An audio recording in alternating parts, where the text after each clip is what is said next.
So hello family, আসসালামু আলাইকুম। তোমরা সবাই কেমন আছো? আশা করি অনেক অনেক ভালো আছো, আর আমিও খুব ভালো আছি। তো আজকে আমরা চলে গেলাম পুকুরে মাছ ধরতে আমার জামাইয়ের, আর ছোটো ছোটো কিউট কিউট ভাইরও গেছিলো আমাদের সঙ্গে।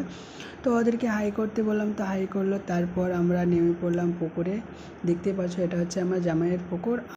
তারপর আমার চাচু আর ফ্রেন্ড মিলে নেমে পড়লো পুকুরে, আর ফার্স্টে দেখে নিল কি জালটা ছেঁড়া আছে কি না, নইলে মাছ তো পাওয়া যাবে না। তারপর আমার দুটো ফ্রেন্ডস দেখতে পাচ্ছ আমার দিকে কি সুন্দরভাবে দেখছিল, তো আমি ওদেরকে টাটা জানিয়ে আমি বললাম ঠিক আছে। তারপর আমার নেমে পড়লো মাছ ধরতে। জাল ফেললো কিন্তু মাছ তো পেলো না। তারপর আমরা দুজন মিলে বললাম চলো মাছ ধরবো, তারপরও আমরা পেলাম না।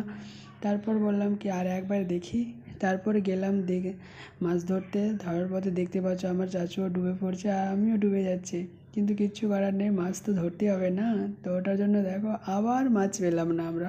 তারপর দেখি আমি একবার চেষ্টা করে পারছি কি না মাছ ধরতে। আমি তো কোনো দিন এগুলো জাল ফেলিনি, তো আজকে ফেলে দেখি। তারপরে তো ফেলে দিলাম। পুকুরে যদি কোনো দিন জাল না ফেলতে পারো তো কখনো মাছ পাবা না, তেমনি আমাদের হালাত হয়েছে আজকে। আমরাও মাছ পেলাম না, অনেকবার ট্রাই করলাম আমরা তিনজন মিলে, কিন্তু মাছ ধরতে পারলাম না। শেষকালে আমাদেরকে বাড়ি যেতে হলো খালি হাতে। তো আজকের ভিডিও এখান থেকে। লাভ ইউ অল, সবাই ভালো থেকো।